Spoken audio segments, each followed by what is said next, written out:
This episode is presented by State Farm. Having insurance isn't the same as having State Farm. It's like expecting the leadership of a team captain on the football field, but getting a sea captain. You wouldn't settle for just anything for your team. Shouldn't it be the same for your insurance? So don't settle for just any insurance when you can go with a leader. State Farm. Like a good neighbor, State Farm is there. Jif peanut butter. It's that jiffing good, it doesn't really need advertising. So instead, enjoy the calming sounds of the ocean. Jif. Ooh, it's that jiffing good. Get your Jif at jif.com. Welcome to Sephora. I'm looking for a perfume that's not too perfumey. I got you. Serum moisturizer or moisturizer serum. Let's get into layering. My concealer is making me look worse. Sounds like the wrong shade. Let's get you matched. There's only one store that really gets what you're going for. Get beauty from people who get beauty. Only at Sephora. Hi, Let's get you a basket.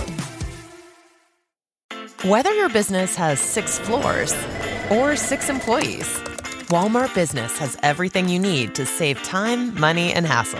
You can restock your break room with bulk ordering or bulk up your ordering team with shared payments. And you can get it all delivered straight to your business's door, whether that's on Wall Street or Main Street.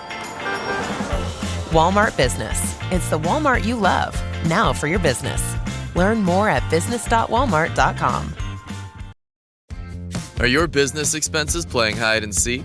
With Uber for Business, the small spends that slip through the cracks, like rides and meals, go right where you need them. Because it integrates with leading expense platforms, you can say goodbye to surprise costs, missing dollars, or chasing receipts. Everything's track downable. Uber for Business. Make small steps that make a big impact. Learn more at uber.com/small steps.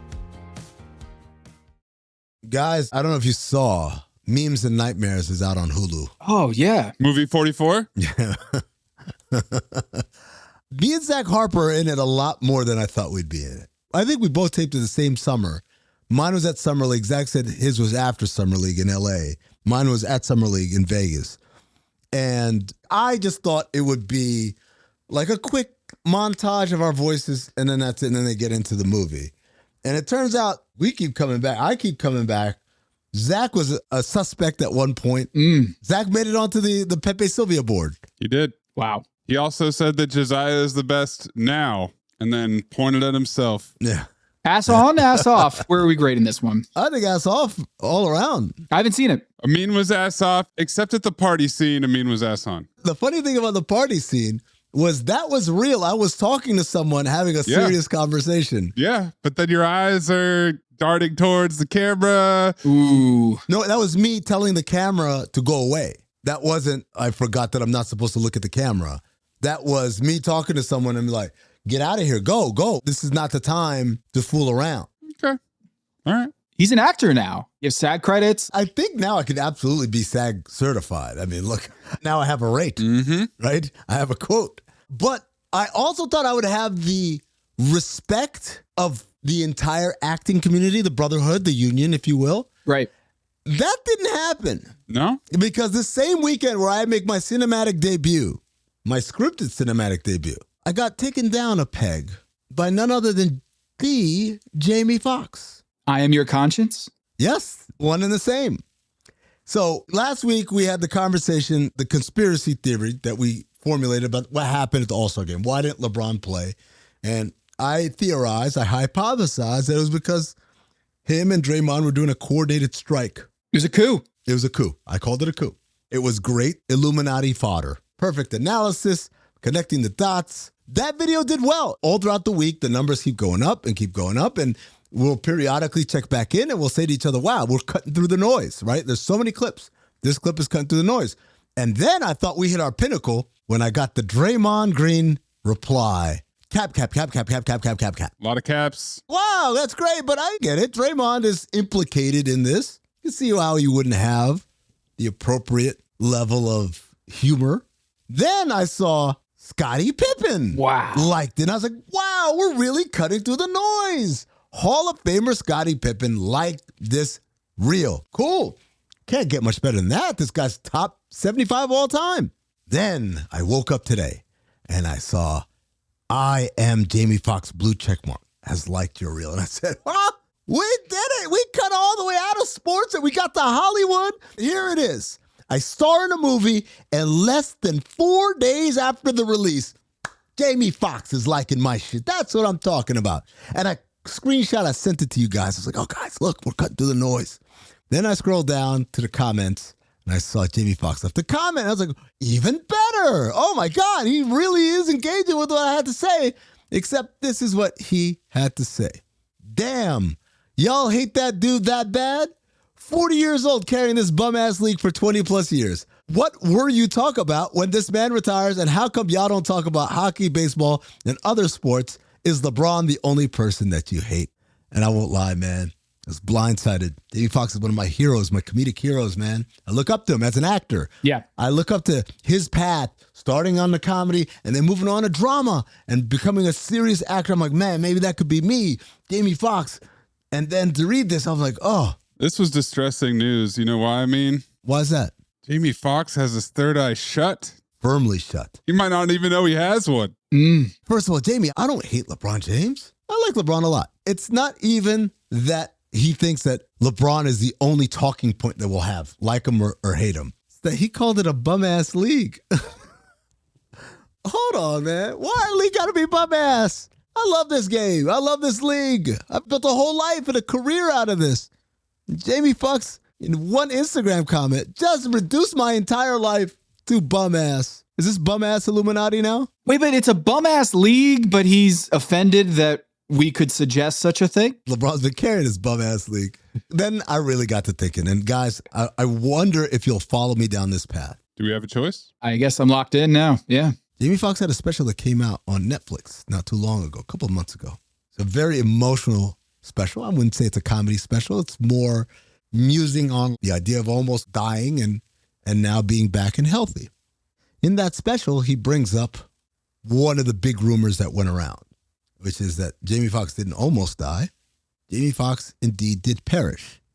And then a clone was created to take his place. Ladies and gentlemen, this is a clone. This isn't the real Jamie Foxx. The real Jamie Foxx would never call the NBA a bum-ass league. And more importantly, the real Jamie Foxx would never say something bad about me because I'm an actor like him. We're brothers. We can't cross that picket line, brother. It's me and you, Jamie. Come on.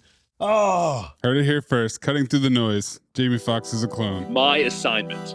Uncover why the association inspires more conspiracy theories in volume and salience than any other U.S. sport. So you've heard of the Illuminati. The truth is out there, but so are lies. Your eyes can deceive you. Don't trust them. The NBA has always been controlled by about 8 people. Denial is the most predictable of all human responses. If you're only using 10% of your brain, you don't even know that you're using 10% of your brain. The NBA Illuminati. If coincidences are just coincidences, why do they feel so contrived? The Illuminati. But you start to follow the money, and you don't know where the f*** it's going to take you. It is unspoken. They have influence among other players. The NBA Illuminati. I don't have time for your convenient ignorance. Maybe I'm a conspiracist now as well. That's all it took. Oh, we got books, we got schools. You saw a video on YouTube. Why my eyes, sir? You've never used them before. We are the Basketball Illuminati.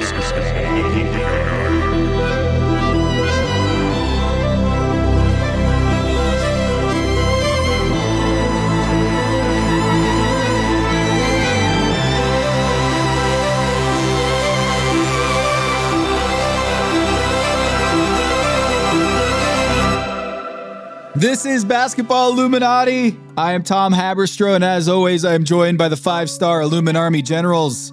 Acclaimed actor. Yeah. 5-star general. Hey, maybe 5 Oscars, Emmys in your future? Who knows? It's an honor just to be mentioned. And of course, super producer Anthony Mays. Members of the Illumination can support us on Patreon at patreon.com/countthedings. You can also show your support by wearing a Third Eye hat or a Basketball Illuminati shirt or hoodie. Check out the link in the show notes or go to the Count the Dings store on Cotton Bureau and keep that third eye open. We got a great show. We're going to have InStreetClothes.com injury expert, the injury expert for not just the NBA. Everything. Multi-time guest, truth teller on the program. Jeff Stott's going to join us. Just got to have rank at this point, right? He's not just a truth teller. Yeah, he's got stripes. His third eye has been open, unlike Mr. Fox. Should we call him the Surgeon General of the Illuminati? Whoa! Done. Wow. Wow. Hey, well done. Way to bounce back, Anthony Mays, after a week off. I feel great. Yeah. I'm doing back-to-back podcasts, Never felt better in my life. That ankle doesn't seem to hurt anymore. Looks great. Mouse-clicking finger is back, baby. 5-star Surgeon General Jeff Stotts. Welcome to the program. We'll get to the Surgeon General here soon. I've got some research I got to do as well. From the field, actually. From the Illumination. Reaching out and asking for some enlightenment on a particular something he saw. And remember, when you see something, say something. Yes. B-Ball Illuminati on Twitter or Basketball Illuminati on Instagram. Hit us up. Like Jamie Foxx. And Scottie Pippen. And Draymond. We'll get to all that. But first.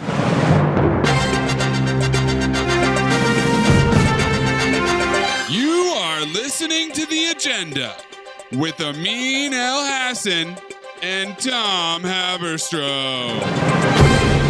Are the Knicks back? Or the Knicks are the Knicks, and once a Knick, always a Knick, Knicks are Knicks. Knicks are nicking. They're always going to be the Knicks. Now, it evolves over time. 5 years ago, Knicks being Knicks was just them being awful, finding new ways to be awful. Now they're good. They're a good team, guys. Playoff bound, above 500. So now it manifests itself in weird crevices of, there's the Knicks doing the same thing that they always do, messing it all up. By Julius Randle taking bad shots, everybody getting hurt. And now, after a season of relative health, relative success, they're doing it again. This time by not beating good teams. God bless them. They just can't, especially the top of that Eastern Conference, the Cavs and the Celtics. 0-5 against those two teams. Celtics have literally handed them their ass 3 times in a row. Listen to this. Against the Celtics, they're 0-3.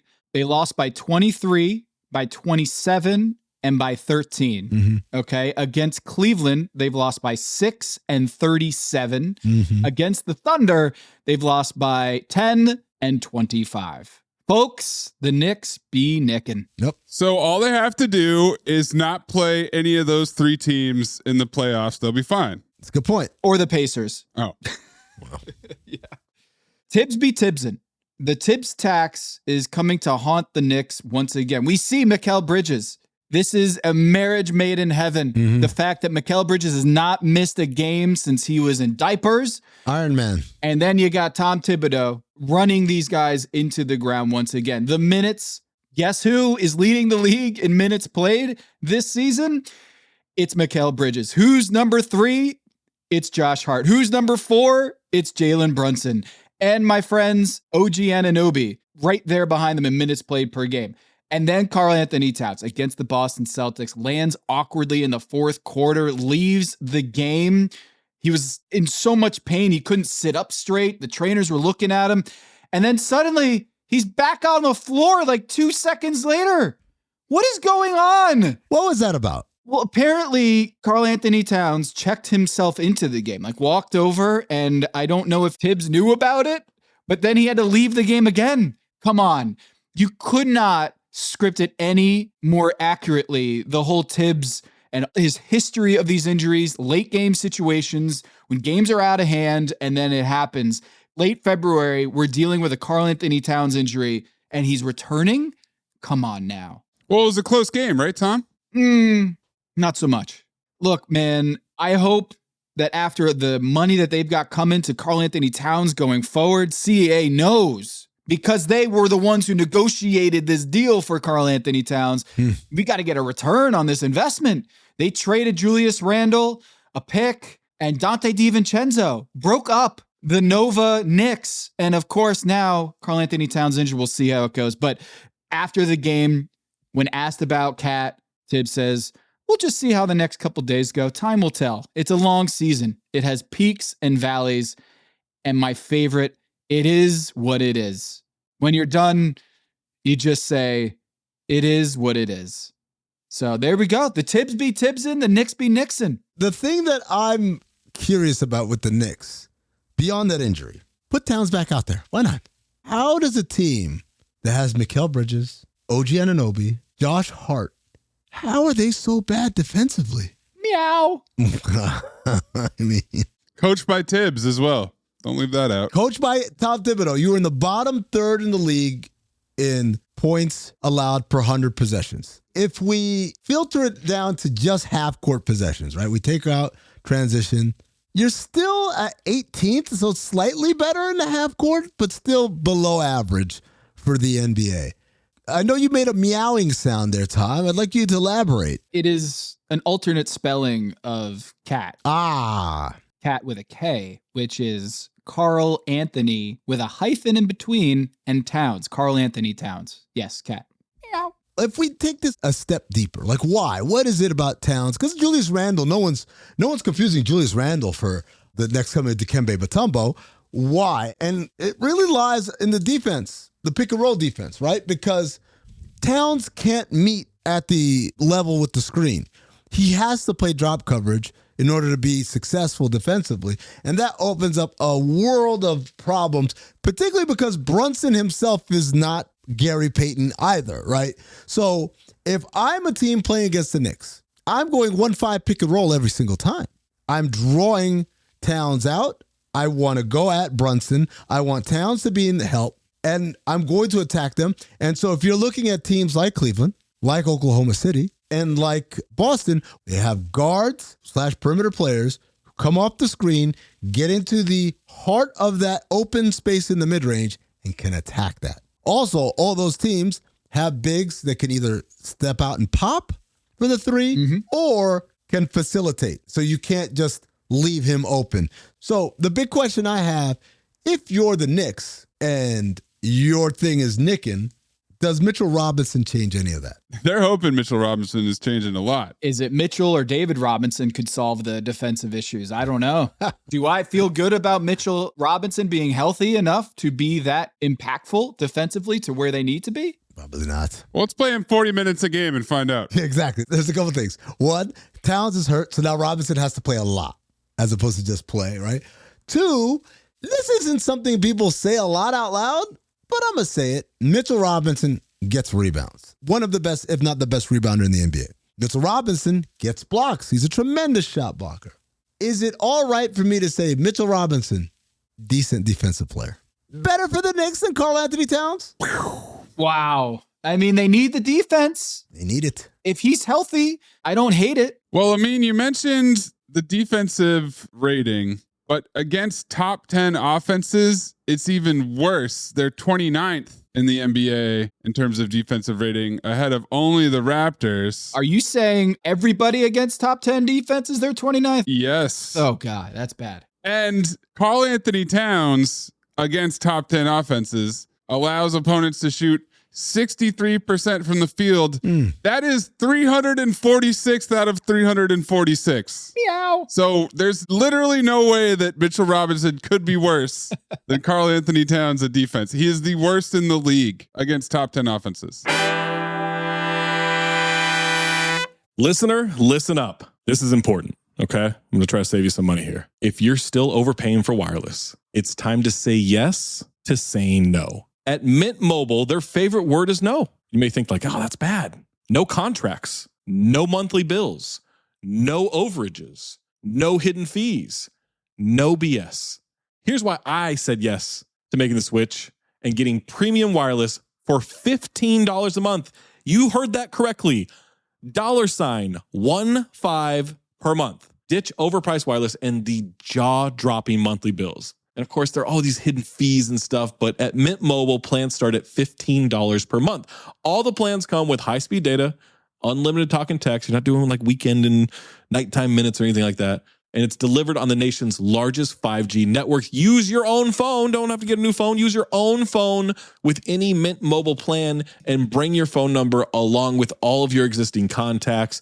I switched months ago. People have asked, did you actually switch? Yes, I actually switched months ago, and I don't know what to do with all this extra money. I've cheated the system here. I've rigged something. This is an Ocean's 11 situation where I'm stealing wireless from Mint. That's how good a deal it is. Ready to say yes to saying no? Make the switch at mintmobile.com/dings. That's DINGS. That's mintmobile.com/dings. Upfront payment of $45 required, equivalent to $15 per month. Limited time new customer offer for first 3 months only. Speeds may slow above 35 gigabytes on unlimited plan. Taxes and fees extra. See Mint Mobile for details. Hello, listener. It's Producer Maze here to talk to you about Quince and their cookware. Cooler nights mean cozy meals at home, and Quince's cookware has made fall cooking so much more enjoyable. Their pieces deliver the quality and performance of luxury brands, but at a price that makes sense. And they look gorgeous on the stovetop, too. No matter what item you need to complete your kitchen, Quince has you covered. With 5-ply stainless steel pots and pans, nonstick skillets, chef-quality knives, and even ceramic bakeware, which is perfect for cozy casseroles or Sunday roasts. And when you look at these prices, you might think, how is Quince doing this? How do they deliver high-quality items similar to high-end brands that are half the price? Well, let me tell you, they partner directly with ethical top-tier factories to cut out the middlemen and pass the savings on to you. And it's not just cookware. I got myself some bath sheets. That's right. When you're a tall man, you have to use bath sheets, not bath towels from Quince. It's like drying off with the cloud. It's incredible. Upgrade your kitchen for cozy fall meals with premium cookware from Quince. Go to quince.com/dings for free shipping on your order and 365-day returns. That's QUINCE.com/dings, DINGS, to get free shipping and 365-day returns. Quince.com/dings.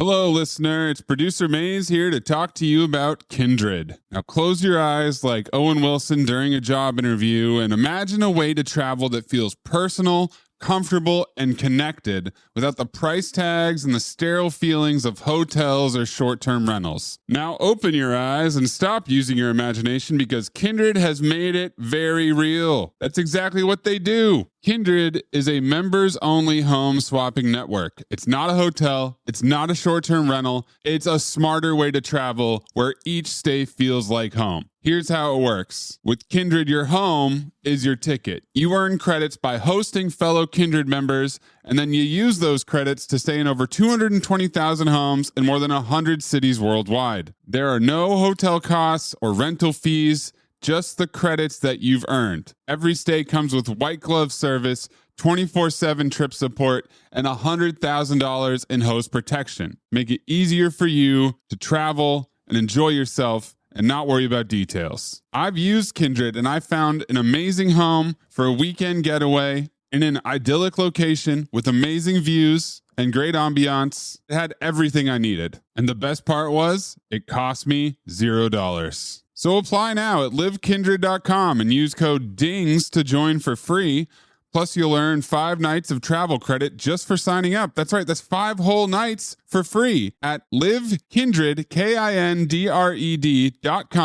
code DINGS, DINGS, livekindred.com, code DINGS. The family that vacations together stays together. At least, that was the plan. Except now, the dastardly desk clerk is saying he can't confirm your connecting rooms. Wait, what? That's right, ma'am. You have rooms 201 and 709. No, we cannot be 5 floors away from our kids. The doors have double locks. They'll be fine. When you want connecting rooms confirmed before you arrive, it matters where you stay. Welcome to Hilton. I see your connecting rooms are already confirmed. Hilton, for the stay.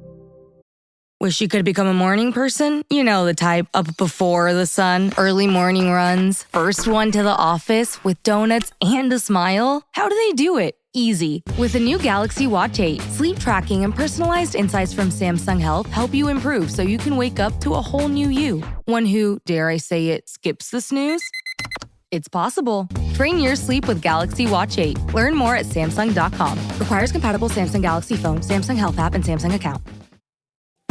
You know what, actually? You know who's not paying the tips tax right now? Mitchell Robinson, because he's hurt. Well, another guy. Who's the other guy? Jimmy Butler. Oh, he paid his tips tax a long time ago. I did not see Jimmy Butler at this stage in his career being as impactful and resurrecting this offense, this entire franchise.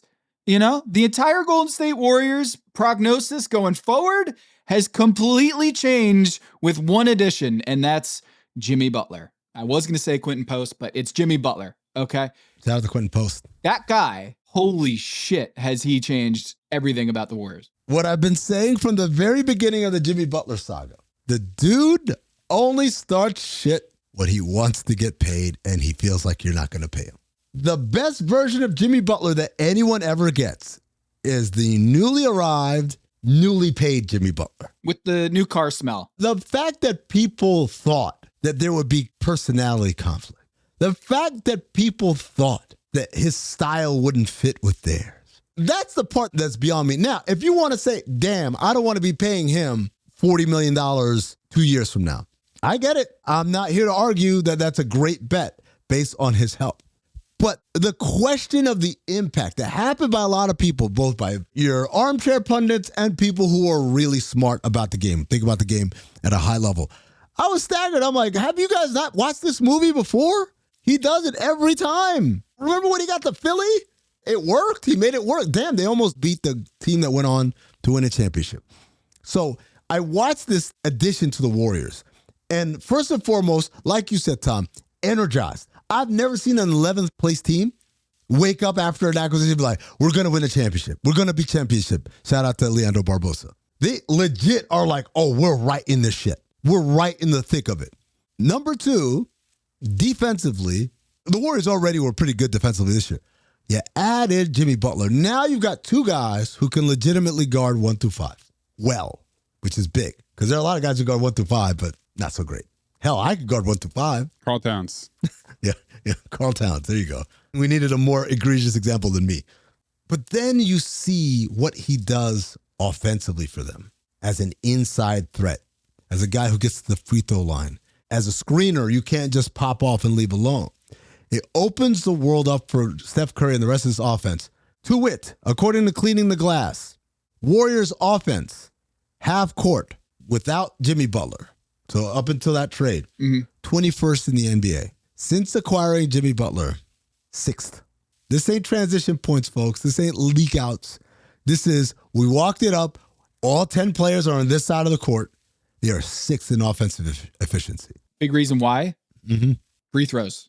Before the trade, the Warriors ranked dead last, 30th out of 30 teams in free throws made per game. Since the trade, they're fourth best in the NBA in free throws per game. Look at that impact from Jimmy Butler III. And you know how many 3-pointers he's made since he joined the team? 1. Yeah. 1 for 10 from downtown, but he's got a bazillion free throws. He's second in the NBA, 49 free throws since the trade. Only Shai Gilgeous-Alexander, who's going to win MVP this year probably, has more free throws since Jimmy Butler has joined the Warriors. That is nuts. That's instant impact. You know, you can say, hey, he doesn't solve their 3-point shooting issues. And I'm like, dude, they got Steph Curry and Buddy Hield. They don't need that. What they need is a stabilizer in the half court. And I mean, your stat crystallizes the impact of a guy like Jimmy Butler III. You're right. Playoff Jimmy's here. Playoffs have started. I mean, Tom, this is one of my favorite things because we could say that and people are like, okay, so what does that mean? What position would you say Jimmy Butler plays? How about that? Let's start there. 3? Barista. Oh, small forward. Most of us would say, oh yeah, he's a small forward. He's played 59% of his minutes at the 4 for the Warriors. Well, I mean, 2 of those games were against the Dallas Mavericks, who currently have me starting for them at center. Yeah. I say it to say this. Think about Gary Payton, the way the Warriors used Gary Payton 3 years ago. As a power forward. He was a big. He was center. Yeah. Gary Payton was a guy where people said, that's not an NBA player. Yeah, he puts up numbers in the G League. He's not an NBA player. He has no position. He can't play 1. He's not a good enough playmaker. He can't play 2. He can't shoot. He's 6'3" or whatever. So, like, what else does he get played other than 1 and 2? And the Warriors said, well, we got a guy who's 6'7", who kind of plays point guard for us. Why don't we just make you on offense a power forward? And that chess move unlocked untold shit for the Warriors en route to a championship. Jimmy Butler is the same shit. If you play him at the 4, or dare I say even the 5, now him not shooting threes and all that shit, okay, who cares? He dominates on the inside. And guys can't guard him regardless of how big they are. So I think this is just all a continuation of what they pioneered years ago. It's not positionless basketball, but it's removing the constructs of preconceived notions of what those positions actually mean. Because, if I may, what basketball really requires are roles, not positions. I need a playmaker. I need a spacer. I need someone who scores on the inside. I need someone who rebounds. And I need defense, preferably from all positions, but at least from one guy. And what they've done is they said, okay, we're going to check all these boxes. Who cares that it's the 6'8 guy or the 6'6 guy who's doing it? As long as it gets done, that's all that matters. Guys, should I call it right now? You want me to? Oh. It's too early. Oh. I mocked Draymond a week ago. Oh. Guess what? Draymond, look at me. Buddy, here. Apologies. Oh. I was wrong to mock you. No cap. I think they're going to be championship. We're going to be championship. Here's a quote from Jimmy Butler to Sam Amick and Marcus Thompson of The Athletic.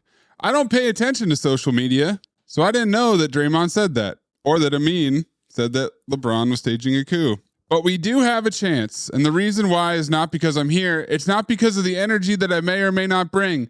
It's because everybody thinks that we can win. Do you believe? That's all that matters. If everybody thinks you can do something, then you can do it. I'm not going to say how it was before I was here. I don't know. I wasn't here. But when you go around the locker room and you see the joy and you see the excitement that everybody gets to hoop and play basketball with one another, we really think and we really know that every time we take the floor, we should win. So it's a success. Mission accomplished. Amin. I'm going to tell you this, man. It sounds ridiculous. He's on to something. So much of the NBA is just thinking you can do it. Now, obviously, you also have to go out and do it. But there are a lot of teams that go out there and are riddled with self-doubt in those crucial moments. I'm not talking about a Tuesday in February. I'm talking about April, May, and June. And to have those guys, many of whom have been to the mountaintop, you got Looney, Steph, Draymond, Gary Payton, Moody, technically. Kuminga, technically. That's 6 guys, at least. They've won a championship. 3 of those guys have won multiple championships.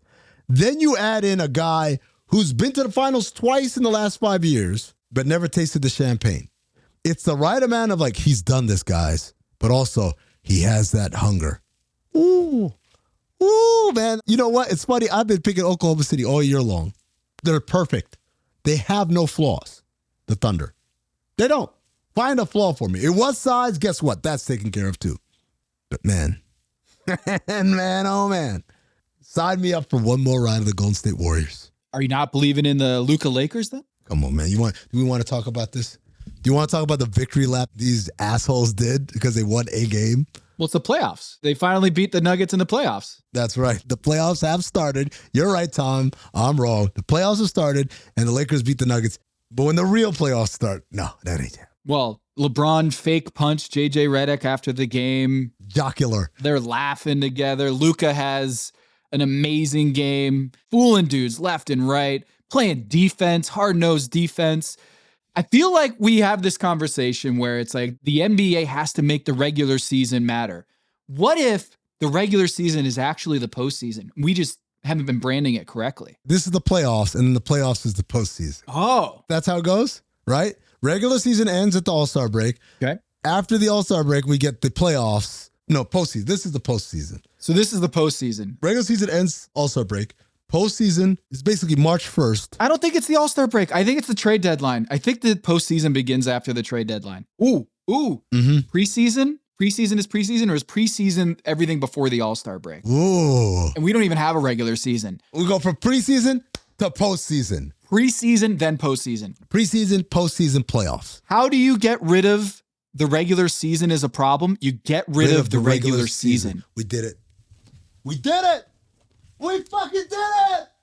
We saved basketball. If everybody thinks that you've saved basketball, that's all that matters. That's right. We all have to believe that there is no regular season anymore, and we have saved the NBA. We did it. You're welcome, Adam. What does that look like? You doing your own research? Are you doing studies yourself? Are you in the lab on a nightly basis? What are you doing? Do your own research. Do your own research. Do your own research. Do your own research. Doing your own research. I'm not a scientist. I'm not here to tell everyone that this is it. For me, it's just giving everyone a chance to do their own research and find their own knowledge.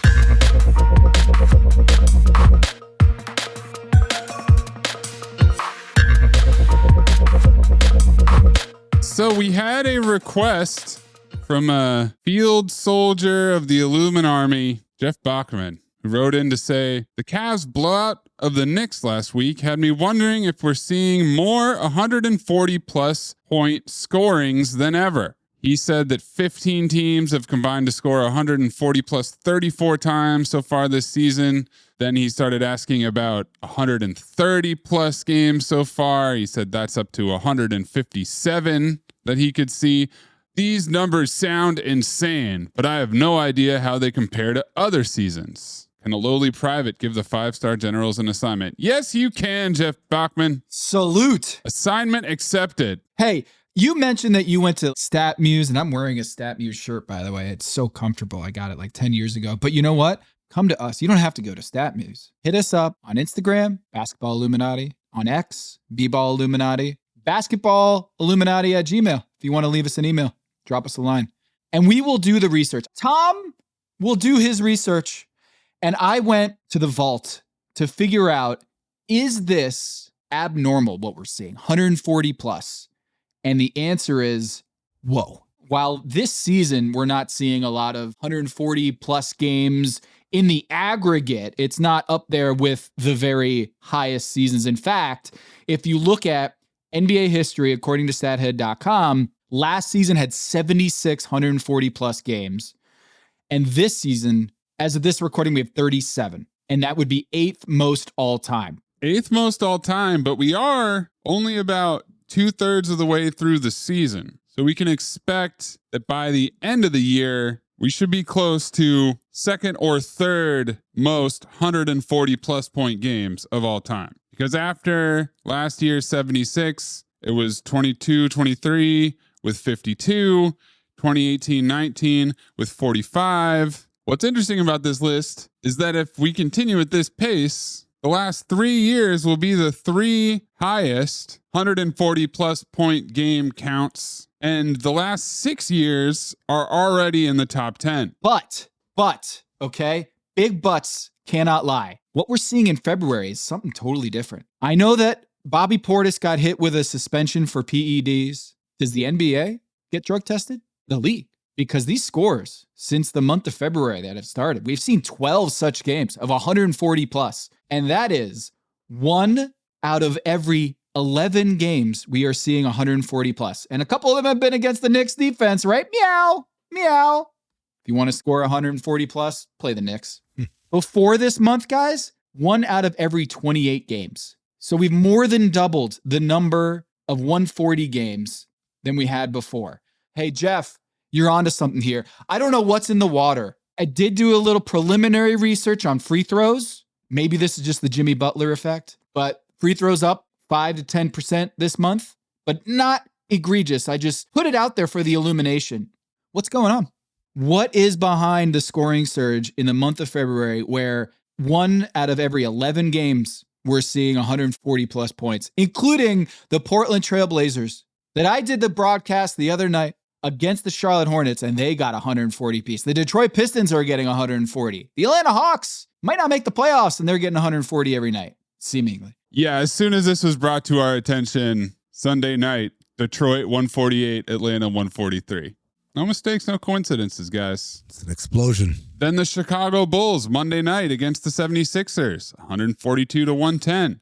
That's 4 140 plus point games since Jeff brought it to our attention. Maybe Jeff is the one that's making it happen. Wow, the call is coming from inside the house? Hey guys, you guys notice this? Lights a fire. Seems like everything's on fire. Tom, last year, They implemented a rule change. Well, to cut down on scoring. Well, a reinterpretation of existing rules. Maze, let's be delicate with the language, shall we? Okay, sorry. Excuse me. They did a victory lap. Adam Silver did a victory lap. Hey, we made a little slight tweak. We made an adjustment last season and everyone seemed to like it. And now maybe there's an adjustment that needs to be made. Jeff, you need to stand down. Watch out, Jeff, because the league liked the physicality and how the scoring was kept in check last year and the ratings bump after last year when they decided to make an adjustment. But now, man, it's time to make another adjustment. It looks like we'll see. We'll keep an eye on this trend. But last year, the referees decided to swallow their whistle a lot more. We saw all the scoring crash. We had 70-point games, and then all of a sudden, nobody could score over 30. See if that changes again going forward. Jeff, I salute you for your work. I got my eye on you, Jeff. My third eye. Don't chew on that, Max. Cooper loves that chew, too. Oh, now he's into Cooper's food. Wow, he is loving it. What do you feed Cooper? Blue Buffalo Life Protection Formula. He never leaves a crumb. I love it because it's made with high-quality protein, nutrient-rich fruits and veggies, and wholesome whole grains. Looks like we're switching to Blue. Blue Buffalo foods are made with the superior ingredients your dog needs to thrive. Can your dog food say that? Visit feedbluefood.com to learn more. Are you a forward thinker? Then you need an HR and finance platform that thinks like you do. Workday is the AI platform that helps propel your organization, your workforce, and your industry into the future. Workday, moving business forever forward. For a limited time at McDonald's, get a Big Mac Extra Value Meal for $8. That means 2 all-beef patties, special sauce, lettuce, cheese, pickles, onions on a sesame seed bun, and medium fries, and a drink. We may need to change that jingle. Prices and participation may vary. Through the Starbucks College Achievement Plan, full and part-time Starbucks baristas receive 100% upfront college tuition coverage so they can focus on achieving their dreams, not how they'll pay for school. And those dreams might start with a degree in management, biochemistry, or any of the more than 150 offered. At Starbucks, benefits like college tuition coverage are just the start. Learn more at starbucks.com/partners. This episode is brought to you by Indeed. When your computer breaks, you don't wait for it to magically start working again. You fix the problem. So why wait to hire the people your company desperately needs? Use Indeed's sponsored jobs to hire top talent fast. And even better, you only pay for results. There's no need to wait. Speed up your hiring with a $75 sponsored job credit at Indeed.com/podcast. Terms and conditions apply. You all think I'm late. Well, I'm not late. And I'm going to stay right here and fight for this lost cause, even if this room gets filled with lies like these. And the Taylors and all their armies come marching into this place. Somebody will listen to me. There's no better way to overpower a trickle of doubt than with a flood of naked truth. But the complexity and the gray lie not in the truth, but what you do with the truth once you have it.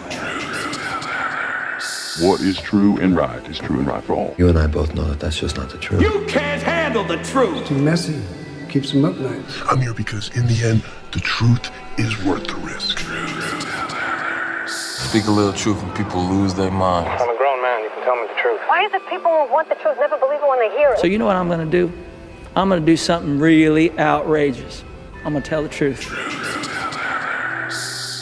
Wow. Okay. We won't give out the details, but congratulations, Jeff. You are now a anointed member of the Illuminati Army. The Surgeon General is here, and you did great, Jeff. I appreciate it. It's HIPAA rights, right? We're making sure it's medical information, so we're keeping it under wraps. And this was a lot cheaper than my other certifications and things like that, so I didn't have to pay and spend the time in classrooms and things like that, but it is a title I'll wear with pride. It's cheaper, but it's way more valuable. 100%. Let's be real. That's the most valuable. How many times is this that you've been on the show? Maze, do we know? Is this 3, 4, 5? I think you're in that SNL club that Tom Hanks and Emma Stone, the 5-time. I think you're right up there. We got to get a banner. A robe or something for me to wear, something like the SNL cast, something to match the bars with the Surgeon General, for sure. Or like the thing with Billy Joel. You go to the Madison Square Garden and they got the banners for the championships, the 94 Stanley Cup. And then there's like Billy Joel, 600 sold out shows or whatever it is. You get one of those. It's the Taylor Swift in LA, isn't it? Didn't she have the banner up in LA? Yeah, right there next to Kareem's jersey. I'll take it. Well, Jeff, we brought you on because there's lots of injury information, news swirling around. We want to get the truth. We want to get down, and we know that this is a very difficult time. Right? Very difficult time. Before we get into details and specifics, we have to start with the question that we ask Jeff every single time. How does this season rank against other seasons? Because it feels like there are more injuries than ever.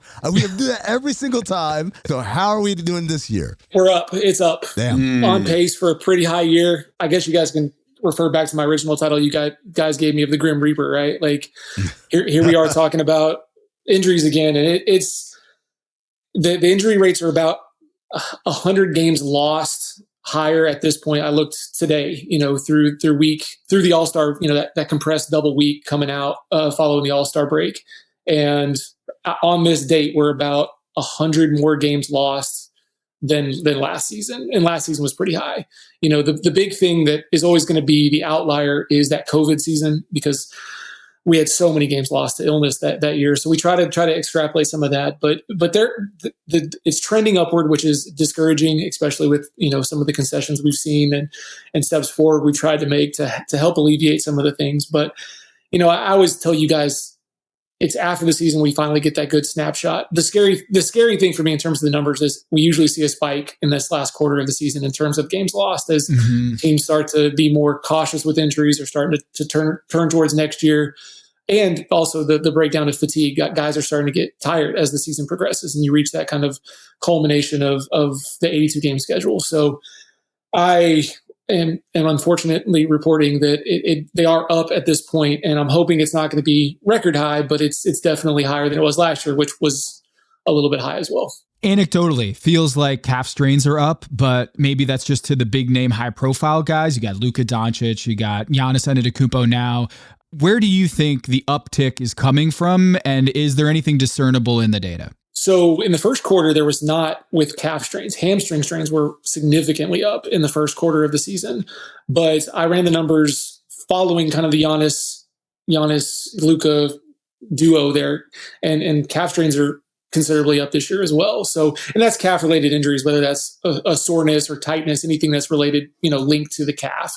And that includes all the muscles that make up that calf complex. So we're definitely seeing an increase there. And it's hard to predict exactly why. I'm going to go back when the season's over and hopefully look at some of the previous Olympic seasons and see if we had, any kind of big soft tissue spikes following summers coming off of big international competitions kind of thing. But I think we're probably also still seeing some ramifications of the COVID compressed season, and then that rush season coming back where it was a little bit compressed schedule. The ripples of that, I don't think we fully understood just yet.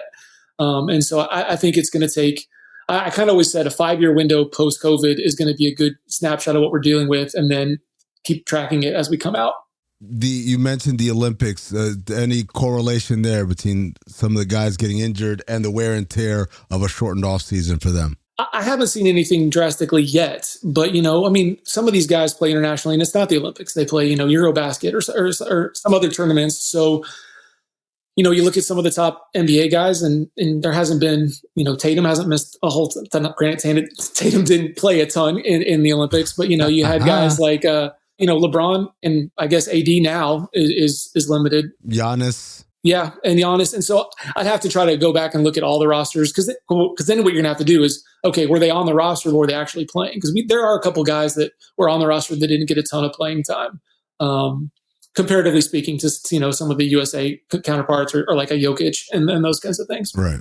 I did this at like All-Star break, but I always keep track of the playing rate for stars, guys who have been an All-Star or an All-NBA in the previous 3 seasons. And some guys that were at this point, like a week ago, that had 100% play rate. hadn't missed any games. Jared Allen, Pascal Siakam, Chris Paul, that's crazy.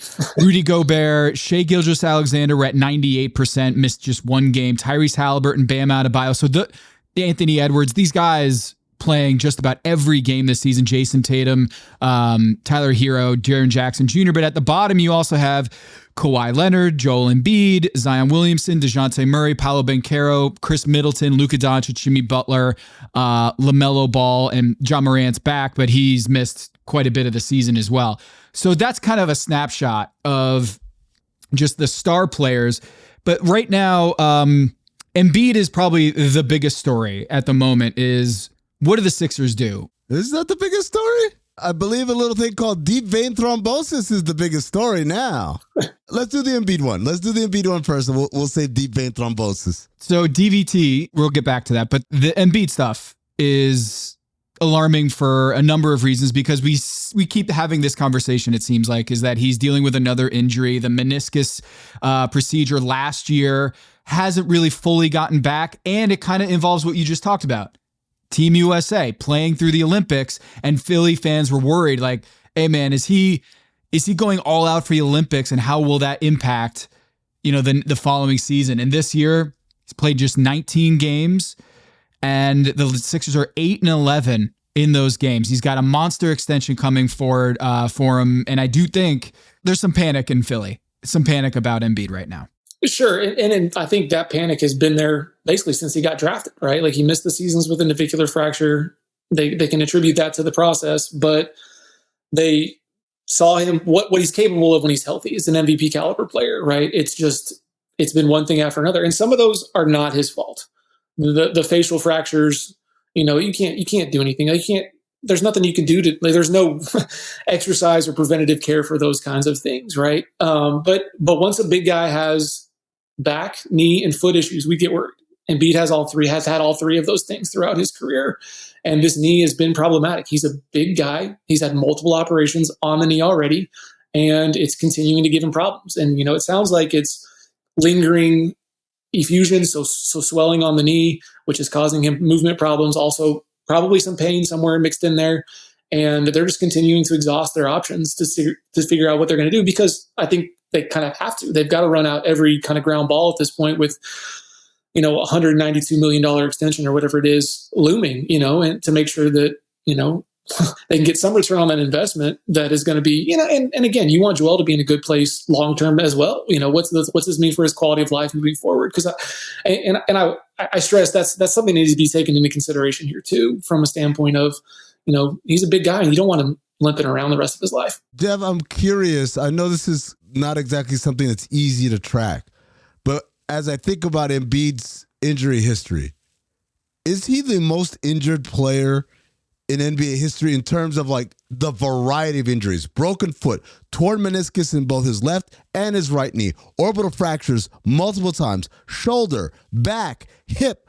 I can't remember or recall anyone with a history as varied of serious injuries. We're not talking about he had a sprained ankle and a sprained wrist. As far as the gamut is concerned, I mean, that's a big one. You've had a couple guys do the ACL, Achilles, double whammy, guys like DeMarcus Cousins, Klay Thompson, but wide variety, I feel like it always comes back to Kobe, in a lot of ways. Kobe had a ton of different injuries, he just played through them, and that was, part of that Mamba mentality. But, he had finger stuff, knee stuff, he had the Achilles. I remember when he was retiring, I did a graphic with, I believe, ESPN, and they sent me a list of injuries. It was like 15 injuries. And I'm like, is this everything? I was like, guys, I have like 180 plus injuries for this guy. It was something. And again, because they were tracking the ones that resulted in times lost, versus everything else that he had. He had the rotator cuff. Everyone kind of forgets that. But in that later stage, he tore his rotator cuff in his shoulder and missed a substantial amount of time. So, Kobe's one of the first I kind of always think of. And LeBron's had a ton too, but again, nothing significant that's been as bad. That's a good question, because I know there are guys that have had a ton of entries into the database. Embiid has torn his meniscus 3 times. I didn't even know you could do that. I didn't know you could tear a meniscus and then tear it again. Yeah, and really it's just all about location. Like I've told you guys before, meniscus injuries are like real estate. The location is going to dictate the recovery. It's going to dictate your treatment options. And you can do it in multiple places. The other one that comes to mind is Blake Griffin. Oh, yeah. Blake had a lot of meniscus surgeries, and D Rose too, like another guy that has had, kind of had reoccurring meniscus issues in both his knees. We had a report from the Philadelphia Inquirer, and as Amin reminds me, the reporter that wrote this story for the Inquirer about Embiid is the same one that he pushed in the locker room famously earlier this season that resulted in a suspension, which feels like 6 years ago, by the way. Yeah. That whole episode, right? So when we're looking at this story from Marcus Hayes, he mentions the same Sixer who made, quote, orbital bone fracture and navicular bone fracture, common phrases in Philadelphia sports lexicon. He said 2 of each, might soon add one of these, and he lists them out. Microfracture surgery, meniscus replacement, low-dose radiation therapy, or even the ominous-sounding osteotomy, but doctors break a bone in the hip to realign the joint to alleviate pressure. One source called the procedures, quote, radical in light of the mundane injury and surgery that brought Embiid to this point. For some reason, what should have been a routine rehab and a routine return to play has gone horribly wrong, is what Hayes wrote. There's a lot in there. But you, Jeff Stotts, who's been covering injuries and Embiid for quite a long time, what jumped out to you in that paragraph there from the Inquirer? The term radical. I think at this point they're looking at everything. I think that really what they're saying is everything's on the table, right? Like they're going to look into everything. Does that mean it's likely? Probably not. Like looking through my database, like osteotomy, the only person I can think of off the top of my head that has had one was Brooke Lopez had one. That was with his foot. They realigned the way, I think it was his first metatarsal was to take some stress off his 5th metatarsal back when he was having all those foot problems. Big Z also, didn't Big Z have one? Maybe he might have had one early on. Early, like his rookie year, I want to say. Yeah. Yeah. So that injury is probably outside the database because the database is 05-06. But I have Ilgaskis' career. Now that you say that, I'm thinking like, yeah, it's probably somewhere in there. What is an osteotomy? Can you explain what that is? Yeah. So you're talking about like shifting bone in the positioning of bone and potentially transferring osteo is bone, right? So we're talking about changing or removing a piece of bone to help alleviate another area of problems. And so if like what they're suggesting for Embiid would be if there was like a hip malalignment that is putting stress through the knee and into the foot, treating that so that it takes pressure off the knee, which then has a trickle-down effect. A lot of times when we talk medicine, it's like a river, right? If you dam up upstream, everything downstream is going to be affected. So if you can alleviate where that blockage, and we'll talk about this later with DVTs, right? If you can alleviate that blockage, the idea is hopefully everything downstream benefits from that. And I think that would be the case. Again, I can't even recall in professional sports someone doing something that drastic. Now, some of the other procedures mentioned, microfracture. Yes, we've heard of that. It's been a while since we've seen a microfracture in the NBA. Kind of went away. Yeah, Pat Bev was, I think, one of the last ones, and that was 2017, 2018, I believe. But we've seen that definitely, everyone knows it from Amari and T-Mac and a couple of other guys that had it in that kind of peak microfracture stage. Greg Oden's another guy who's often linked to microfracture. Allen Houston. Yeah, we just don't see it. I mean, Jason Kidd, was one of the success stories. Mashburn, I think, was another one that had it. Stockton. Yeah.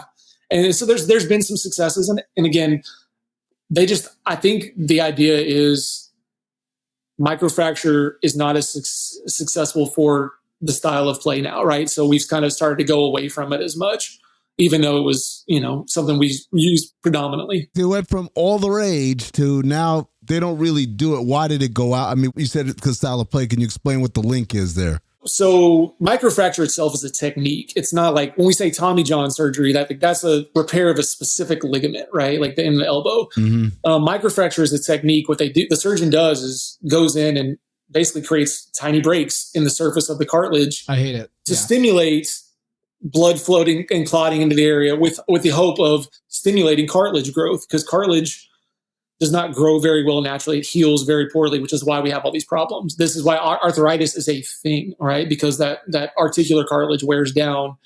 But what they were finding out is what was the cartilage that was growing is more of like a scab. And if you pick at a scab, it can come off. And I think it was, in a lot of cases, just not as successful as they would have hoped.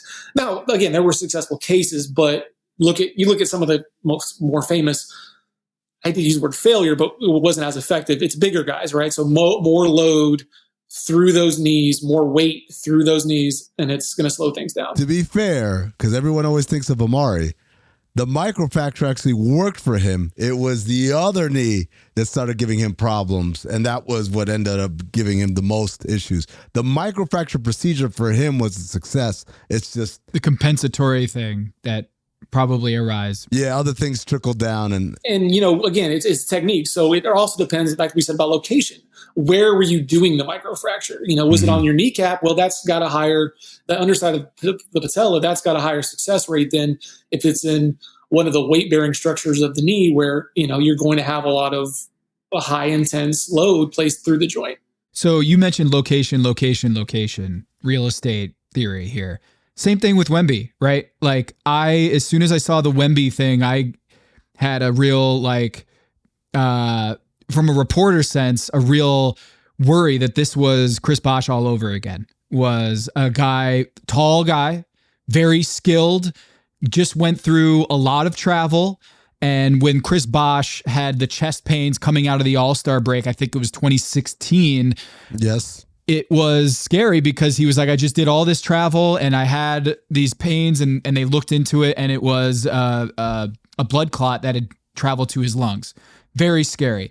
Then they tried to treat it, blood thinners, and come back a year later. And then he had an issue in his leg and that was a career ender. And so I was just wondering oh no, we're going to have a situation like this with Chris Bosh. But what we learn is that from the San Antonio Spurs report is that this is a shoulder blood clot found in the shoulder, deep vein thrombosis. And that is a different, because of the location of the blood clot, that is a very different issue. And what I understand it to be, and Brian Suterer, our friend Brian, explained it to me, is that the comp really is not Chris Bosh. It's more Brandon Ingram.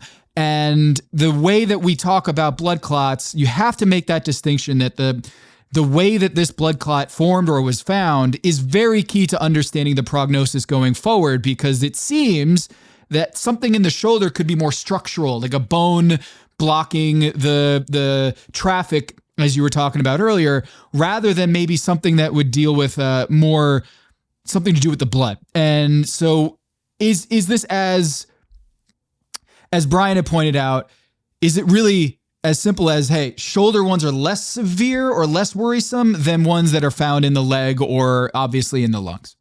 So a lot of times the key there is a thrombosis is a blood clot, whether it's in your artery or your vein. So we know it's a deep vein thrombosis. So it's in the veins, which the veins return blood to your heart as opposed to arteries that take it away from your heart.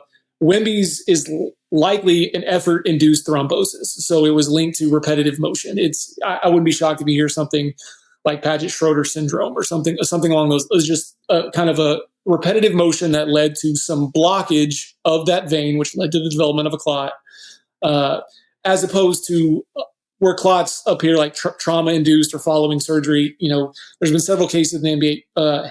Udonis Haslem had a clot following a surgery, right? So he got one in a DVT in his calf. And that's fairly common in terms of rehab and surgery because you're sedentary, right? Correct. And it's possible that it pulls up because there's no activity in there to kind of get the blood moving around, right? Correct. It's why they put you in compression socks, or full hose following a major surgery. Verjao had one following surgery. Tyreek Evans had one following a knee surgery. So, and these guys are big, and they're laying there. So, a lot of hospitals will put like true compression activated devices that will squeeze your calves for you while you're laying in bed so that blood is continuing, because you're fighting gravity, right? You're fighting gravity that as it pulls, when you move your legs, your calf helps, the calf muscles help that with that venous return. So the muscles kind of act like a milking system and milk that vein, because you're fighting gravity, milk that blood back towards the heart. And so in Wemby's case, again, we're talking about an upper extremity. So it's not the result of something. He didn't have a surgery and now we're having it. And it doesn't, they keep saying, the key word for me with Wemby is they keep saying it's an isolated incident. It does not appear to be linked to some underlying genetic issue. Doesn't have a clotting factor that's causing the problem.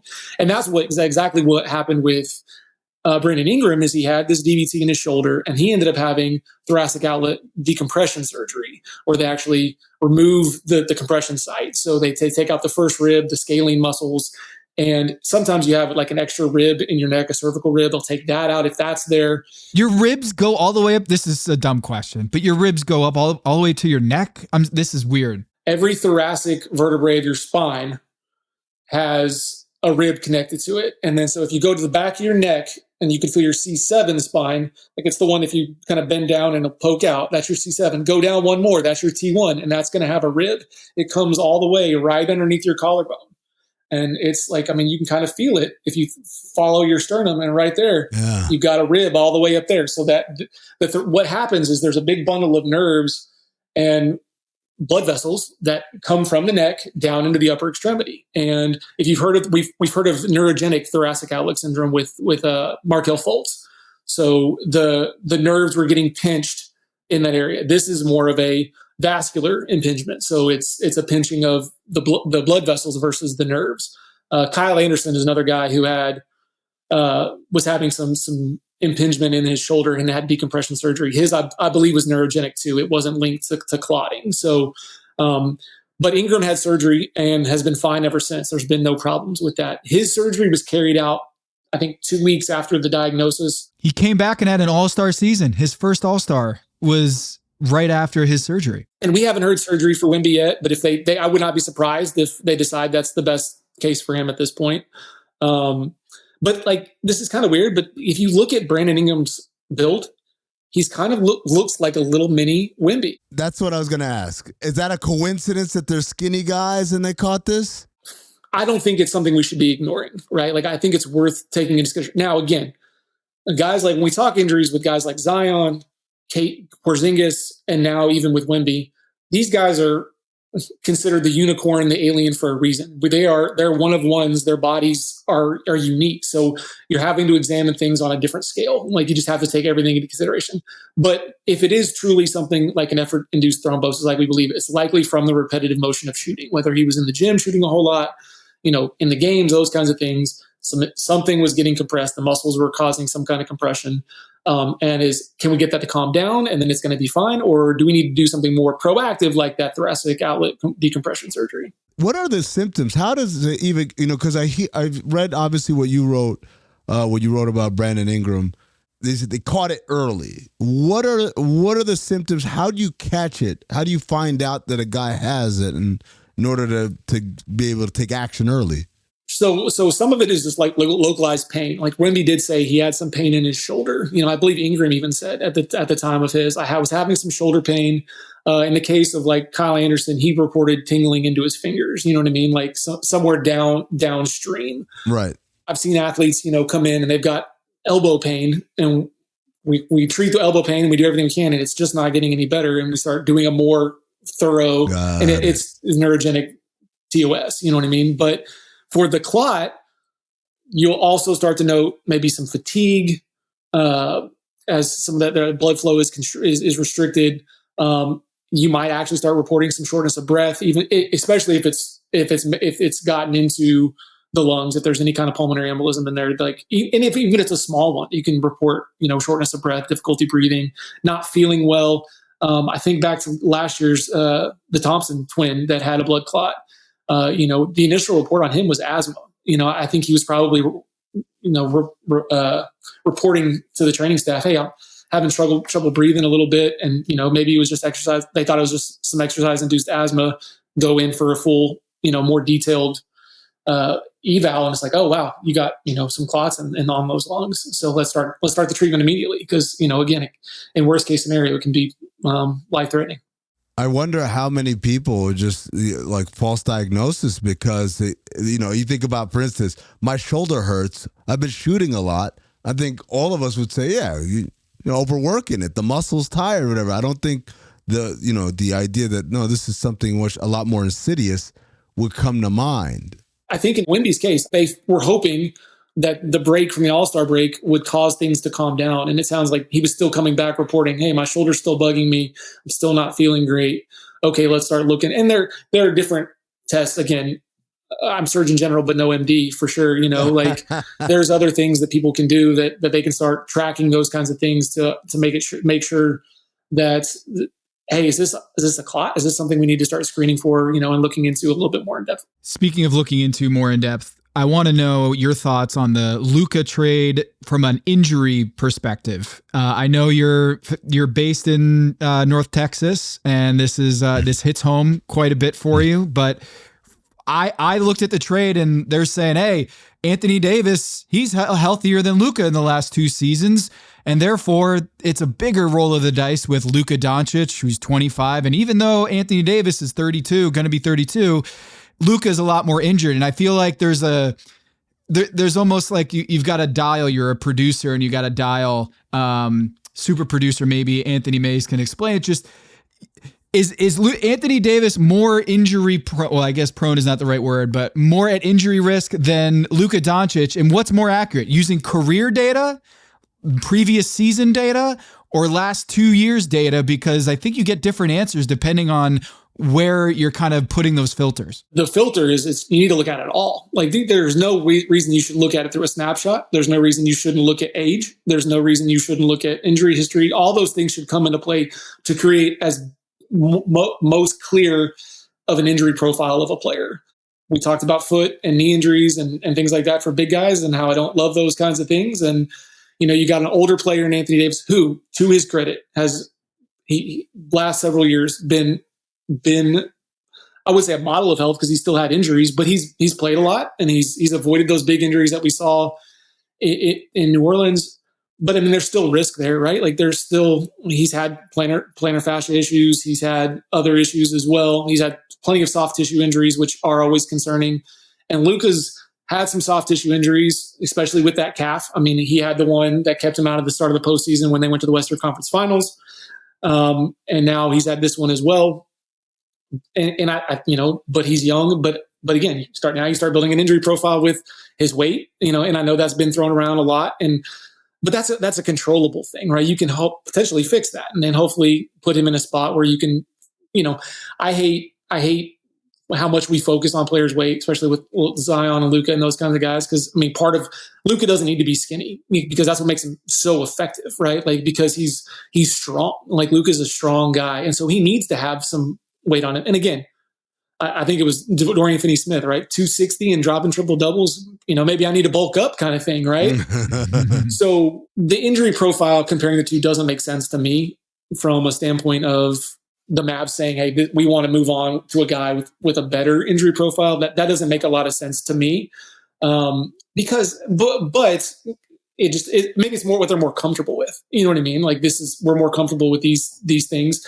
And I think it's difficult to separate the potential for Luka without attaching it to that potential supermax deal, right? Like, again, we're seeing that with Joel Embiid right now, right? Like, not only is he missing games, but so much of your cap space is attributed to this guy. So much is there. So I will never understand the trade from a basketball standpoint, but in a fandom standpoint, I'd explain to my 13-year-old daughter that her favorite player was no longer on the team, and like, through tears, he was supposed to be my Dirk, like, I'm like, I don't know what to tell you, kiddo, like, she's heard me talk about Dirk and growing up with that guy for so long. And, my son was like, you can get traded. I'm like, yeah, buddy. Like, and he's like, he just didn't understand it. Right. You know what I mean? So, that aspect is hard, it's hard for anybody, but, injuries, it just the math doesn't math great for me, but, they clearly felt comfortable with what they saw in AD.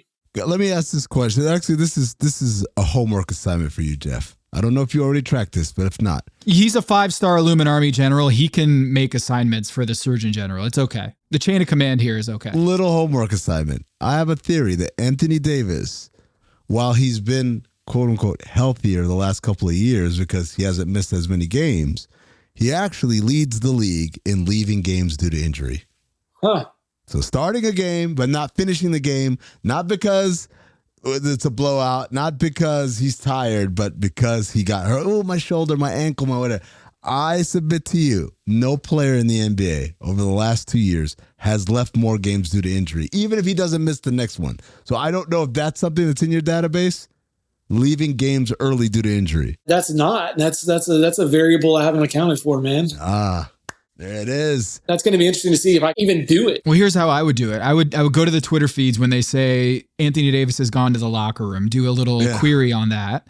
And you could probably find will not return. Probably if you threw that into the stew in a regression analysis, I'd imagine that even if a guy goes to the locker room and returns, that probably over time that adds up to a significant variable, that you have to go to the locker room. Theoretically, there's a guy who could play 72 games. And we're like, yeah, he was really healthy. He was really durable. But it's like, if you left 60 of them, obviously I'm being facetious, but if you left 60 of them, like, my shoulder, my knee, my hip, my whatever, that has to mean something. Yeah, I'm going to let you in behind the curtain a little bit. What I'm going to do, because I'm going to look at this, is I'm going to go to our good friends at Basketball Reference, right, and look at minutes played. And you can probably see some spikes in there, and that'll be potential for left or did not finish. You know what I mean? So see if there's anything in there. Okay. Tom, you want to be econ nerd and start looking at standard deviations and variance, and if his average minutes is this, and there's like 2 standard deviations of minutes played reduced over there. Something happened right there that you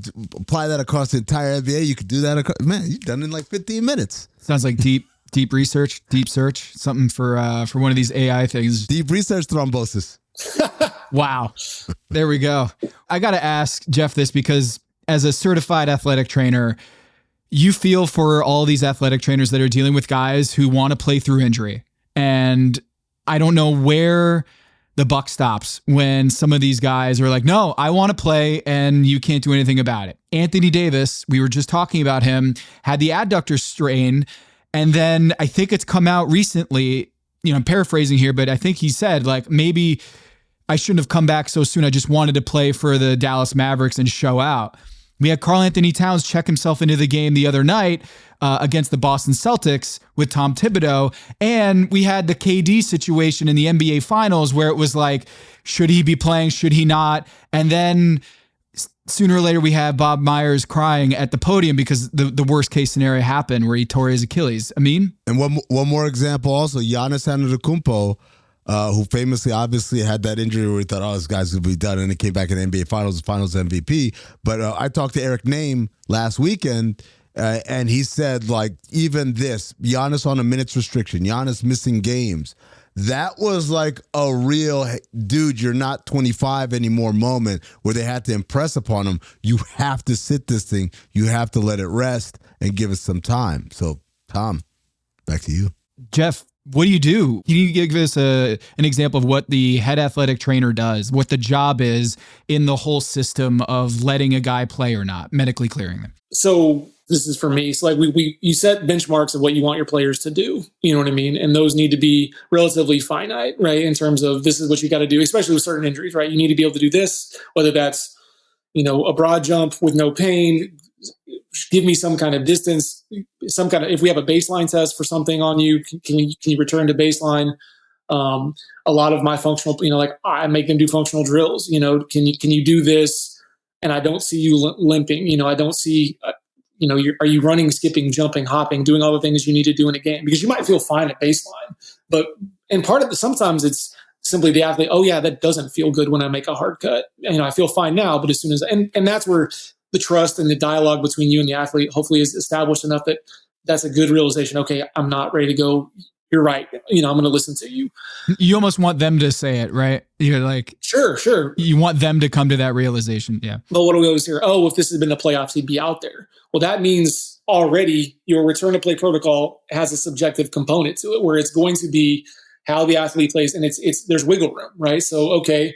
And look, that's probably the case in a lot of, I've said that. I'm not going to sit here and say I haven't, where, hey, if this were this game, maybe we can have a conversation about coming back, but it's not. So you're going to sit, it's weighing the risk and rewards. You got to present your case as best you can to the higher beings, whether that's a coach, an athletic director, an owner, your athlete themselves, and try to make them understand not only short-term, but long-term. One of the things I always tell my athletes, I work almost exclusively with female athletes in a high school setting. And I tell them my job is to make sure you walk down the aisle at your wedding, not limp. Oh. That is my responsibility to you. And I can't let you back in there without potentially risking that. And that for a high school girl, that's perspective, right? Like, oh, okay, maybe we're talking here. You got to find that common ground with your athlete. And that's hard when they're a multi-millionaire and have so much riding on certain things and legacy and all those other things built into it.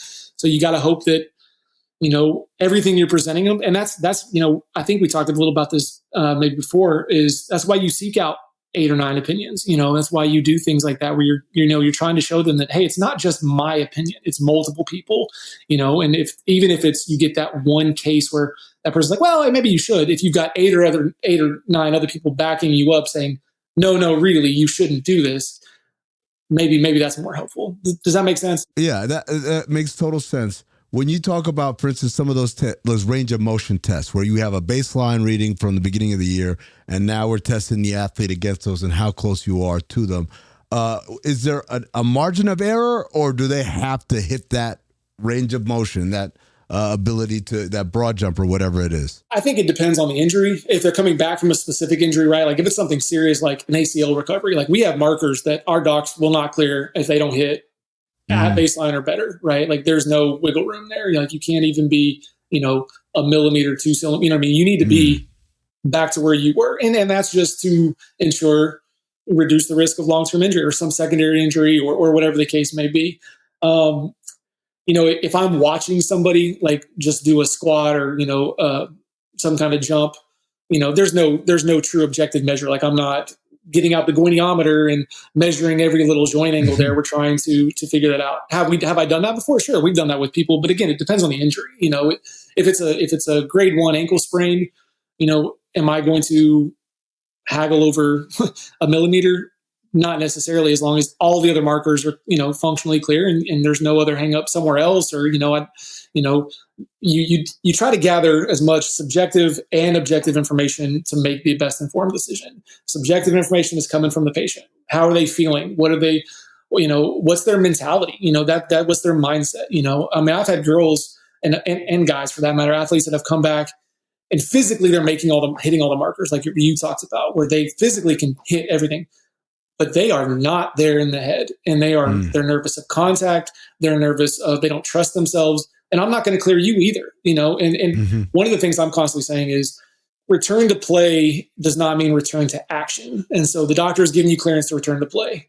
Great. But you haven't touched the basketball in six months. Now we've got to get you moving to return to action, to actually. So you've been cleared to do basketball specific activities, basically, right? So now we've got to make sure you are ready to go play. And that's the mental game is an underappreciated part of it, but it's a big part of it too. Well, the mental game, you really showed yourself before coming on the show and what you were able to do during our initiation ceremony. So thank you for basically proving why you're the Surgeon General of the Basketball Illuminati. So you've got it all, man. Thank you for doing that. Appreciate you. Happy to do it. I survived. I'm excited. Well, hey, before you go, I think this is in perpetuity, right, Surgeon General? No, it's at the discretion of the higher council, basically. You're in until we decide you're not in it.